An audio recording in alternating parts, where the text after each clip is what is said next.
Bien, vous commencez à savoir pas mal de choses sur le réseau bayésien. Vous comprenez essentiellement la sémantique d'un réseau bayésien, qu'est-ce qu'on représente avec un réseau bayésien. Vous savez comment faire des inférences exactes avec un réseau bayésien. Alors, dans cette vidéo, on va s'intéresser à autre chose. On va essayer de voir comment certaines variables peuvent devenir indépendantes d'autres variables lorsqu'on fait des observations sur un réseau bayésien. Prenons un réseau bayésien qu'on a déjà vu auparavant, celui qui concerne une alarme qui peut être déclenchée par un cambriolage ou un tremblement de terre. Et cette alarme peut entraîner que Marie appelle ou que Jean appelle. On a ici le réseau avec les tables de probabilité conditionnelle pour chacune des variables. Si on faisait les calculs, on pourrait calculer que la probabilité que Marie appelle est de 0,0521 et la probabilité que j'en appelle est de 0,0117. Et évidemment, la probabilité du cambriolage est de 0,001.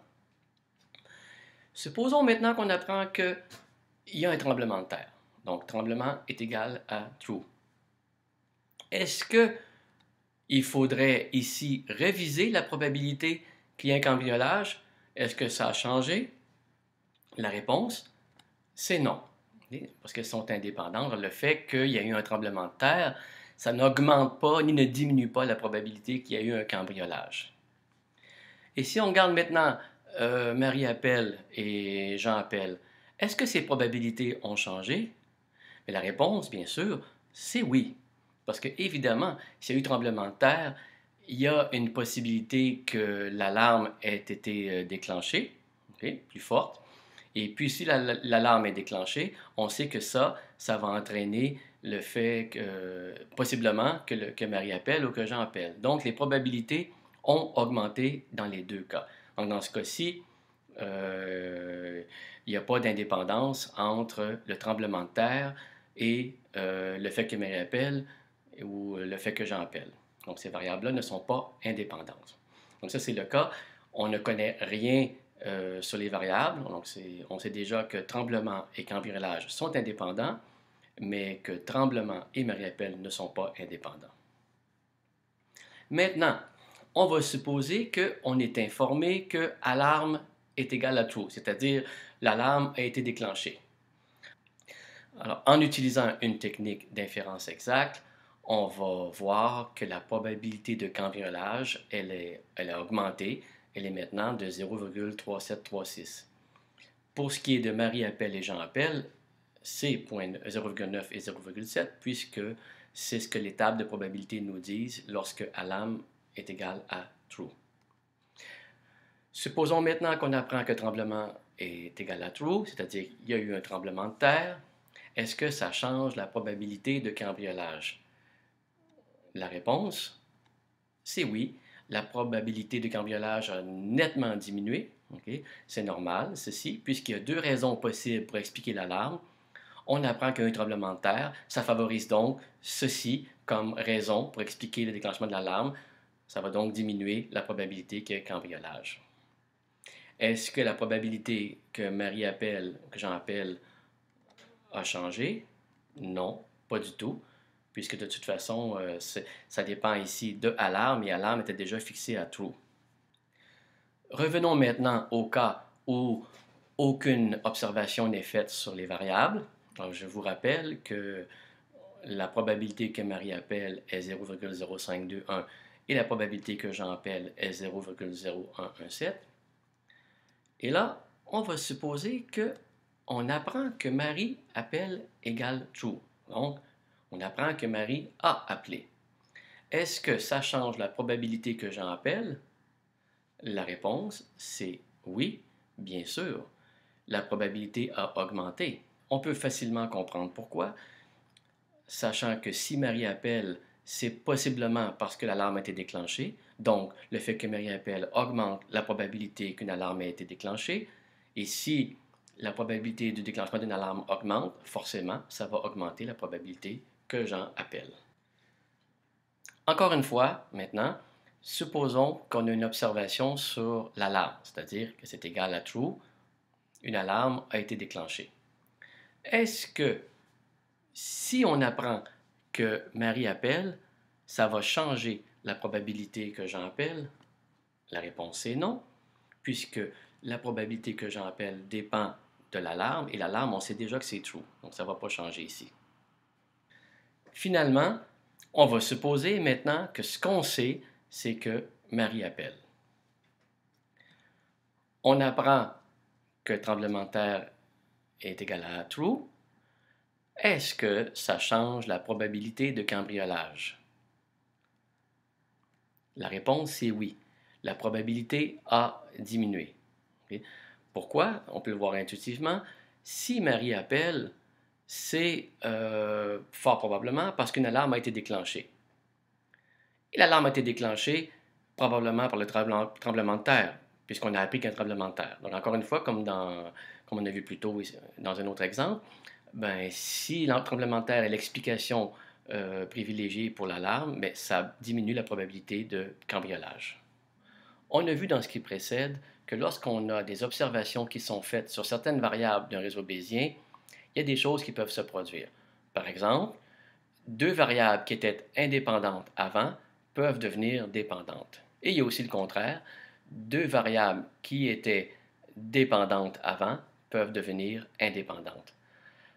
Maintenant, ce qu'on va faire, on va essayer de ramasser tout ça, essayer d'établir les conditions pour déterminer que deux variables sont indépendantes dans un réseau bayésien, sachant que certaines observations ont été faites. On va identifier ce que j'appelle trois conditions de blocage. Prenons le premier cas ici. On a trois variables. Chaque nœud ici correspond à une variable. Et une des variables, celle qui est parente des deux autres, elle est connue. Sa valeur est connue. Et dans ce cas-là, ces deux variables-là ici deviennent indépendantes. Deuxième situation de blocage, on a trois variables qui forment une chaîne comme ça ici. Celle du milieu est connue. Alors, ça fait en sorte que la variable qui est parente devient indépendante de la variable qui est fille ici, du nœud intermédiaire. Troisième situation, trois variables dont deux sont parentes d'une même variable et aucun des nœuds descendants de celui-ci n'est observé. Autrement dit, pour tous les nœuds descendants de celui-ci, on n'a pas d'informations sur la valeur de la variable en question. Et bien dans ce cas-là, on va avoir que ces deux variables-là ici, les deux variables parentes ici, sont indépendantes. Avec ces trois conditions de blocage, on peut définir ce qu'on appelle la déséparation. C'est-à-dire, si dans tous les chemins entre deux nœuds, on retrouve au moins une de ces trois situations de blocage, alors on pourra dire que ces deux nœuds sont indépendants.